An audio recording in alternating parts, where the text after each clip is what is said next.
साथियों, मैं doctor GP Sharma Takshashila institute Gwalior में आपका स्वागत करता हूं।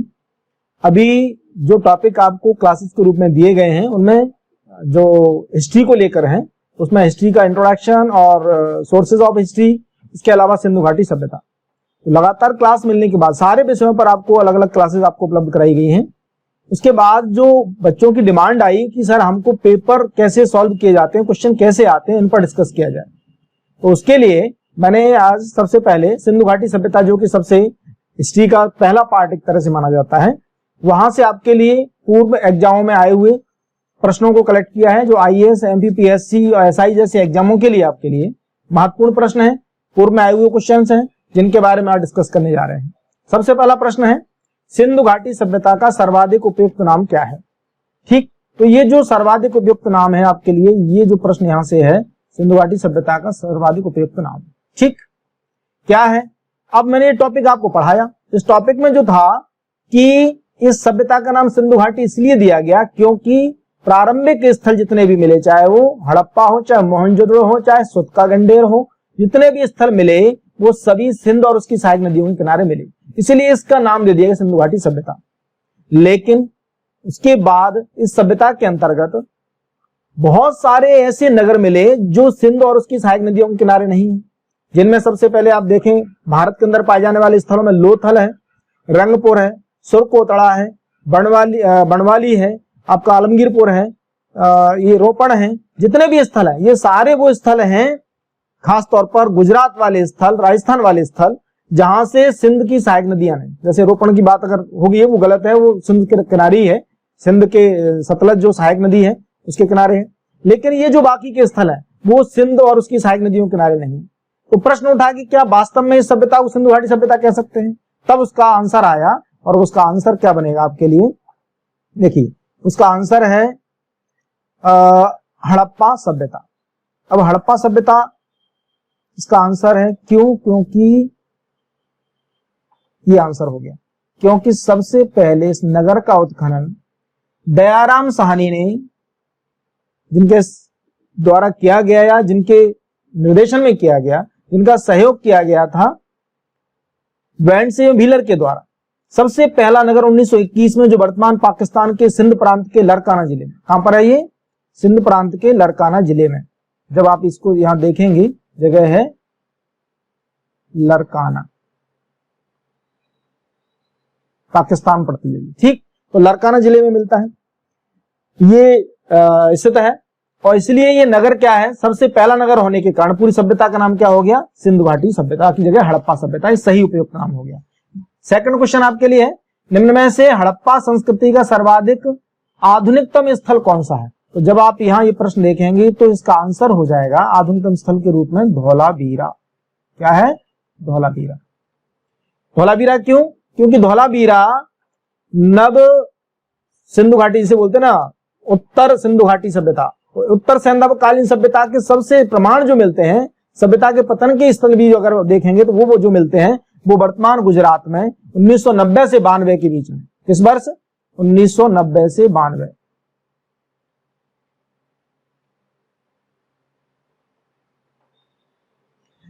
ये आर.एस. बिष्ट के द्वारा इस नगर का उत्खनन कराया गया, आधुनिकतम स्थल माना जाता है, और ये वर्तमान में गुजरात में दीप खडीर पर स्थित है। तीसरा क्वेश्चन आपके लिए साथियों, हड़प्पा संस्कृति निम्न में से किस काल से संबंधित मानी जाती है? अब देखिए ये जो प्रश्न आपका है, इस प्रश्न पर मैंने शुरू में डिस्कशन किया, जब सभ्यता को पढ़ाया उसमें बताया कि यह आद्य इतिहासकालीन है, क्योंकि लिपि का विकास हुआ लेकिन पढ़ा नहीं जा सका, तो आद्य इतिहासकालीन है। ताम्र पाषाण कालीन है, यहाँ देखिए ताम्र ये हो गया आपका, पाषाण ताम्रवान ये जगह, ठीक, पाषाण ये आपका, तो दोनों एक जगह नहीं है, ताम्र पाषाण एक साथ होते तो आंसर ये हो जाता। लेकिन यहाँ पर क्या है, कांसे का आविष्कार हुआ है। देखिए जरा, कांसे का आविष्कार कहाँ है? सिंधु घाटी सभ्यता में। ये जो कांस्ययुगीन सभ्यता है, कांस्ययुगीन क्यों कह रहे हैं? क्योंकि मोहनजोदड़ो से कांसे की नृत्य करती मूर्ति का प्रमाण मिला है। इससे यह भी प्रमाण मिलता है कि सिंधु घाटी की सभ्यता के लोगों ने कांसे को जो बनाया है, कांसे का जो निर्माण किया है, वो सही मायने में तांबा और एल्युमिनियम के मिश्रण से किया है। तो पहली बार इस सभ्यता में कांसे का निर्माण किया गया, और मजबूत कठोर हथियार भी कांसे के ही बनाए गए थे। लोहे से ये लोग परिचित नहीं थे, इसीलिए इसका आंसर क्या हो गया, कांस्ययुगीन सभ्यता। अब आपका चौथा क्वेश्चन देखिए आप। चौथा क्वेश्चन है मोहनजोदड़ो से प्राप्त विशाल स्नानागार के लिए जल की आपूर्ति कहां से होती। साथियों, जब आप इस सिंधु घाटी सभ्यता की क्लास को पढ़ेंगे, देखेंगे मेरा, तो उसमें मैंने डायग्राम बनाया हुआ है। सामान्यतः इतिहास में डायग्रामों की एक समस्या होती है, पर मैंने कोशिश की है कि आपको ये डायग्राम फॉर्म में भी समझाया जाए। तो मैंने नगर का एक डायग्राम बनाया, उसके अंदर मैंने स्नानागार बनाया। स्नानागार के उत्तर पूर्व में कुएं का प्रमाण बताया है कि देखिए कुएं से इस स्नानागार के लिए जल की आपूर्ति होती है। तो चौथा जो क्वेश्चन आपका है उसका आंसर क्या है, ये कुएं से, यानी कि स्नानागार के लिए जल की आपूर्ति कहां से हो रही है। ये जो आपके लिए विशाल स्नानागार है, जिसको जॉन मार्शल ने विश्व का सबसे आश्चर्यजनक निर्माण बताया, अद्भुत निर्माण जॉन मार्शल ने इसके बारे में कहा है, यह वर्तमान मोहनजोदड़ो में है। मोहनजोदड़ो का उत्खनन 1922 में राखाल दास बनर्जी ने किया था, मैकेम डेल्सन ने का सहयोग किया था। यह नगर सिंधु सभ्यता का सबसे विकसित नगर की श्रेणी में आता है, क्योंकि यह एक नियोजित तरीके से बनाए गए उस नगर में से एक है जहां सही मायने में गलियों के, मुख्य सड़कों के प्रमाण भी मिलते हैं। इस तरह से इसका आंसर क्या हो गया आपके लिए। तो आप ये प्रश्न नहीं समझे, केवल प्रश्न के साथ साथ आपको और क्या विशिष्ट जानकारियां, जैसे स्नानागार है तो स्नानागार के ऊपर खंभों के ऊपर बनाए गए कमरों का प्रमाण मिलता है, भवन मिलता है। तो जो भवन मिले हैं वो बताया जाता पुजारी के कमरे हुआ करते थे। उसके बाद पांचवा क्वेश्चन आपका, पांचवा क्वेश्चन है लोहे के प्रयोग से किस युग के लोग परिचित नहीं थे। तो अभी मैं जस्ट ऊपर वाले चौथा जो तीसरा प्रश्न था आपका, उसमें बताया कि सिंधु सभ्यता के लोग लोहे से परिचित नहीं थे, क्योंकि लोहे का जो, इसका आंसर आपका हो जाएगा क्या, ये वाला, ठीक। यानी कि हड़प्पा सभ्यता के लोग लोहे से परिचित नहीं थे। वैदिक युग में 1000 BC के आसपास, यानी देखा जाए तो ऋग्वैदिक काल नहीं, ऋग्वैदिक काल के लास्ट में, उत्तर वैदिक काल के प्रारंभ में लोहे के प्रमाण मिलते हैं। इस तरह से सिंधु घाटी सभ्यता में क्या है,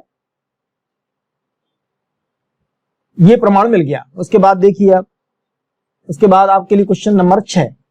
क्वेश्चन नंबर 6 क्या कहता है, क्वेश्चन नंबर 6 के अंदर है फारस की मोहरें एवं आटा पीसने की चक्की के पत्थर जो मिले वो कहां से मिले हैं। तो फारस की मुद्रा का, जैसे मेसोपोटामिया फारस की मुद्रा, जब आप पढ़ेंगे उस पूरे वीडियो को देखेंगे तो क्वेश्चन मैंने बताया हुआ है, आप देखें जरा। सबसे पहले क्वेश्चन के पास चलिए, और पहले क्वेश्चन को जब आप देखेंगे तो यहां ये जो आटा की चक्की है वो आप चलिए सीधे लोथल। लोथल क्या है, फारस की मुद्रा और आटा पीसने के पार्ट मिले हैं। फिर है गुड़िया निर्माण और कारखाना। लोथल आपके लिए इसलिए महत्वपूर्ण है क्योंकि लोथल को लघु हड़प्पा, लघु मोहनजोदड़ो भी कहा गया है। लोथल आपके लिए इसलिए महत्वपूर्ण है क्योंकि लोथल गुजरात में भोगवा नदी के किनारे इसका उत्खनन कराया गया। यहां से गोदीवाड़ा का प्रमाण मिला है, यहां से चावल के प्रमाण भी मिलते हैं। व्यापारिक केंद्र के रूप में भी है, औद्योगिक क्षेत्र के रूप में भी मिलता है, इसीलिए लोथल क्या महत्वपूर्ण है। दूसरा प्रश्न आपका है, देखिए ये गुड़िया निर्माण या कारखाना, तो दूसरा महत्वपूर्ण स्थल तो लोथल है, लेकिन पहला महत्वपूर्ण स्थल आपका क्या है, तो जरा देखें गुड़िया निर्माण, यानी यहां से आप देखिए गुड़िया निर्माण और कारखाना एवं लिपस्टिक, ये लिपस्टिक प्राप्त हुई आपकी, इसका जोड़ा बना देता हूं मैं चौंदड़ों के साथ, ठीक। उसके बाद है ठोस पहियों वाली गाड़ी मछुआरे का चित्र, ये मैंने आपको बताया है कहां, हड़प्पा नगर के पास चलिए। उसके बाद देखिए अलंकृत कच्ची ईंटें कहां से मिली हैं, अलंकृत कच्ची ईंटों को लाइए तो आप सीधे चलेंगे कालीबंगा के पास। तो प्रश्न का आंसर क्या बना, पहला आपका फारस की मुद्रा कहां है, चौथा वाला आंसर, तो ये जो बी आंसर इसका बनता है ये आंसर हो गया। यहां देखें आप, ठीक, फारस की मोहरें और आटा पीसने की चक्की लोथल से, गुड़िया निर्माण एवं कारखाना तथा लिपस्टिक, यानी गुड़िया माने मनके बनाने के सबसे अधिक कारखाने प्राप्त हुए हैं, वो कहां से, चौंदड़ों से, और लिपस्टिक भी चौंदड़ों से प्राप्त हुई है। तो दोनों ही महत्वपूर्ण आपके लिए चौंदड़ हो गया। चौंदड़ इसलिए भी जाना जाता है, इस नगर का उत्खनन 1931 में गोपाल रानी मजूमदार ने कराया था। चौंदड़ो वर्तमान पाकिस्तान में सिंध प्रांत में सिंध नदी के किनारे स्थित है।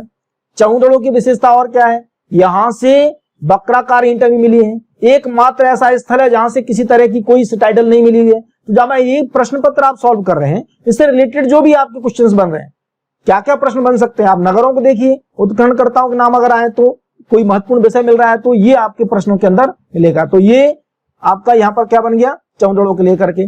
कालीबंगा से और क्या प्रश्न हो सकते हैं, जैसे जुते हुए खेतों के प्रमाण है, सो मस्तिष्क शोध है या हवन कुंड है, ऐसी चीजें आपके लिए है। तो क्वेश्चन नंबर 7 पर आइए, मोहनजोदड़ो स्नानागार के पूर्व में स्थित स्तूप का निर्माण किस काल में हुआ है? तो जरा देखिए, इसका आंसर मैं आपको दे रहा हूं। इसका आंसर है कुषाण काल। आपने कुजल कैडफिसस, उसके बाद बिंब कैडफिसस, जो चीन की यूची जाति के एक वंश भारत में आकर के स्थापित हुए। पहले इन्होंने पुरस्पुर या पेशावर को अपनी राजधानी बनाया, उसके बाद मथुरा को राजधानी बनाया। तो इनकी दो राजधानियां थी और इनमें सबसे महान शासक हुआ कौन? कनिष्क। तो कनिष्क के टाइम पर कनिष्क ने बौद्ध धर्म की हीनयान शाखा को अपनाया और उसने बौद्ध धर्म का प्रचार प्रसार किया। तो बौद्ध धर्म के प्रचार प्रसार में उसने स्तूपों का निर्माण कराया। तो मोहनजोदड़ो के स्नानागार के पूर्व में जो स्तूप मिला है वो कुषाण कालीन है। यानी कुषाणों का टाइम कब का है? 100 एडी के आसपास का। 78 एडी में अगर आप देखेंगे यहाँ, तो ये मैं छोटा सा लिख देता हूं, 78 एडी में कनिष्क गद्दी पर बैठा और क्या चलाया? शक संवत चलाया। शक संवत, ठीक। तो शक संवत इसने चलाया। अब उसके बाद देखिए आपका है 8वां क्वेश्चन, सिंध का बाग या मृतकों का टीला हड़प्पा सभ्यता के किस पुरा स्थल को ये कहा जाता है? यानी ये देखिए प्रश्न आपका क्या है, सिंध का बाग या मृतकों का टीला। ये जो मृतकों का टीला है, सिंध का बाग कहा गया, किसे कहा गया है? उसका आंसर क्या है? मोहनजोदड़ो। ये देखिए आप मोहनजोदड़ो लगाइए, ठीक। हड़प्पा को R37 नाम दिया गया, ठीक है, लेकिन मोहनजोदड़ो को मृतकों का टीला कहा गया है, क्योंकि जब इस नगर को देखा गया तो ऐसा कहते हैं सभ्यता के पतन में भी, जब सभ्यता के पतन में इतिहासकारों ने बोला है कि मोहनजोदड़ो नगर के अंदर मनुष्यों के सब छत बिछत पड़े हुए मिले थे और कब्रिस्तान का जो प्रमाण मिला है वो तो इस पूरे नगर को कहा गया क्या? ये मृतकों का टीला है। प्रश्न नंबर 9 पे आइए, किस समय की लिपि को चित्राक्षर लिपि कहा गया है? तो यहां बताने की आवश्यकता नहीं। क्वेश्चन नंबर जो आपका 9 है उसका आंसर क्या है? ये सैंधव काल। सैंधव काल में चित्राक्षर शैली या भाव चित्रात्मक शैली इसको कहा गया है। इस तरह की लिपि का यहाँ पे क्या प्रमाण मिलता है, ठीक। इसके बाद क्वेश्चन नंबर 10, हड़प्पा सभ्यता से संबंधित तथ्यों के संदर्भ में सूची एक और दूसरी को जोड़िए, क्या क्या है? देखें, तो ये प्रश्न तो बड़ा सरल है, इसमें ज्यादा कुछ है नहीं, लेकिन जो ऊपर वाला प्रश्न था 9 नंबर वाला, उसमें लिपि को लेकर के प्रश्न आप देखेंगे तो आगे भी कोई प्रश्न मिल सकता है। 64 मूल अक्षर, 250 से 400 शब्द, लिपि जो लिखी गई है वो जो वर्तमान में पढ़ते हैं उसके ठीक अपोजिट पोजीशन वाली, लेकिन अगर डबल लाइन लिखी गई है तो पहले दाएं से बाएं ओर, उसके बाद बाएं से दाएं ओर, इस क्रम में, जैसे यानी बाएं से दाएं ओर चले और दाएं से बाएं ओर चले, ये क्रम इसका है। जैसे मैं बताता हूं, कोई लाइन है तो आप यहाँ रिमार्क कर सकते हैं, जैसे ये लिखा अपन ने, तो फिर उसके बाद फिर ऐसे लिखा है इसको, फिर ऐसे लिखा है इसको, इस तरह से क्रम में चलती थी। तो लिपि के बारे में थोड़ा सा आपको जानना है। तो सिंधु घाटी सभ्यता की लिपि ये कही गई। 10वां क्वेश्चन में क्या है? महत्वपूर्ण पशु तो वृषभ है। देखिए आप, महत्वपूर्ण पशु आप देखेंगे क्या? वृषभ। दूसरा क्या? महत्वपूर्ण देवी, मातृ देवी। यहाँ कोई क्वेश्चन में दाजा दम नहीं दिख रहा है, पर फिर भी प्रश्न है। तो महत्वपूर्ण वृक्ष, पीपल का वृक्ष। अब बचा महत्वपूर्ण भवन। आपका भवन यहाँ से चलिए और सीधे चलिए स्नानागार, ठीक। अगर प्रश्न आता है कि सबसे बड़ा भवन क्या था, तो उसका आंसर अन्नागार है। लेकिन महत्वपूर्ण का मतलब जॉन मार्शल ने इसको क्या कहा? दुनिया का आश्चर्यजनक निर्माण कार्य। तो अब देखते हैं जरा प्रश्न का आंसर क्या बनता है। प्रश्न का आंसर बनता है पहले का दूसरा, ठीक, पहले का दूसरा। इसके बाद देखिए पहले का दूसरा, दूसरे का तीसरा, इसके बाद चौथा, तो ये बन गया खा आंसर, ठीक। अब प्रश्न क्रमांक 11, सर्वप्रथम कपास उगाने का श्रेय सिंधु सभ्यता के लोगों को दिया जाता है। सिंधु सभ्यता में कपास की खेती का प्रमाण मिलता है, सबसे प्राचीन है, ठीक। हालांकि 9 फसलों का प्रमाण मिलता है। उसके बाद हड़प्पा सभ्यता के महत्वपूर्ण क्षेत्र का आकार किस प्रकार का था? मैंने ये प्रश्न आपके साथ डिस्कस किया हुआ है, मैंने टॉपिक जो पढ़ाया उसमें, और एक भी प्रश्न आपका ऐसा नहीं है जो मैं उसमें नहीं बताया हूं, ठीक। उसके बाद देखिए हड़प्पा सभ्यता के महत्वपूर्ण क्षेत्र का आकार किस प्रकार का था? इसमें देखें वर्गाकार, क्योंकि चारों स्थल मिलते हैं तो वर्गाकार बोल सकते थे, लेकिन ऐसा नहीं। जब उसके चित्र को देखा तो उसका आंसर जाता है ये त्रिभुजाकार। कैसा आंसर है? त्रिभुजाकार। जैसे मैंने कहा कि इस सिंधु घाटी सभ्यता के आकार को जब आप देखेंगे तो मैं एक डायग्राम आपके सामने रखता हूं, ऐसा आप देख सकते हैं। यहां तो हो गया क्या? सुत का गंडोर, यहां से फिर यहां आ गए क्या? दैमाबाद, और सबसे ऊपर आपका जो स्थल है इसका मांडा है। फिर यहां आए, ये हिंडन नदी के किनारे आलमगीरपुर, और ये ऐसा स्थल। तो ये आकार कैसा दिख रहा है? त्रिभुजाकार। तो सिंधु घाटी सभ्यता में ये सबसे पश्चिमतम बिंदु सुत का, क्या बोल सकते हैं इसको, सुत का गंडोर। यहां क्या है, ये मांडा, आपका मांडा है। यहां क्या है, आलमगीरपुर, आलमगीरपुर। यहां क्या है, ये आपका है दयमाबाद, दयमाबाद।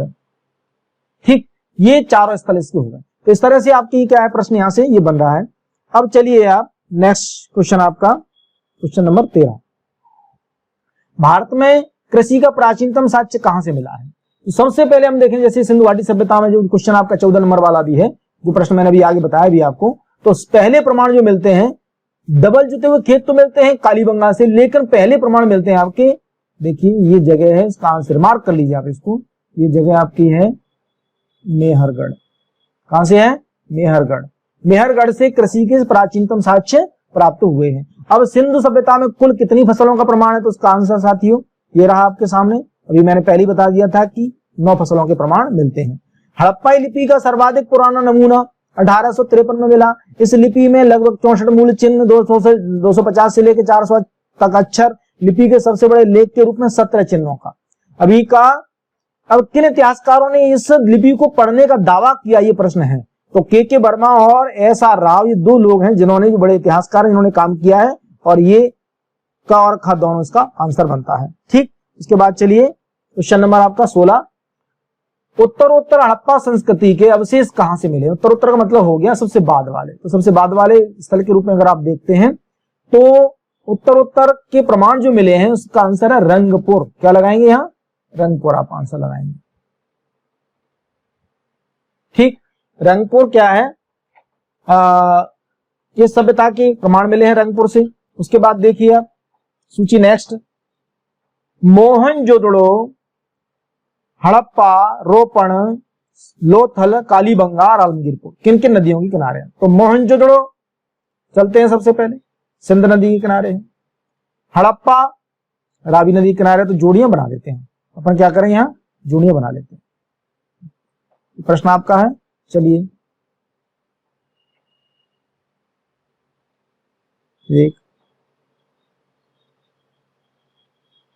ये दूसरी। ठीक, ये जोड़ी बन गई। इसके बाद देखिए रोपण, रोपण आपका कहां है, रोपण ये रहा आपका सतलज नदी। ठीक, लोथल आपको पता ही है, सीधे चलेंगे भोगवा नदी के किनारे।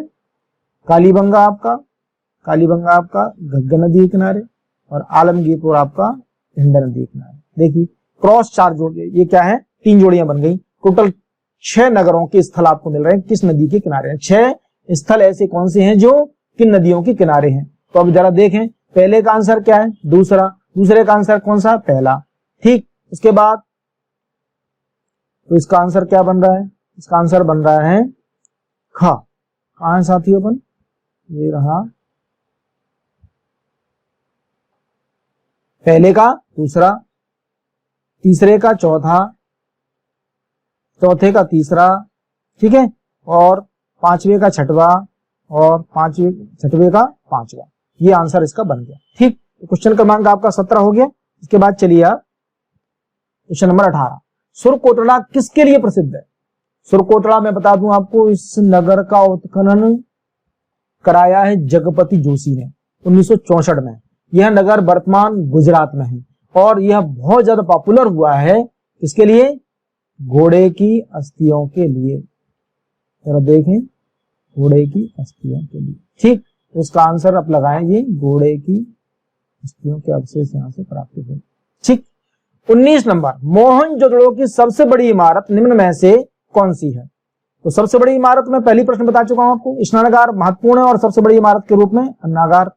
उसके बाद सिंधु सभ्यता में कुंभकारों के भट्टों के प्रमाण कहां से प्राप्त हुए हैं? तो इसका आंसर क्या है आपका, इसका आंसर है साथियों ये मोहनजोदड़ो। क्या आंसर इसका, मोहनजोदड़ो लगाइए, मोहनजोदड़ो। ठीक, सेंधव निवासियों का प्रिय पशु कौन सा था?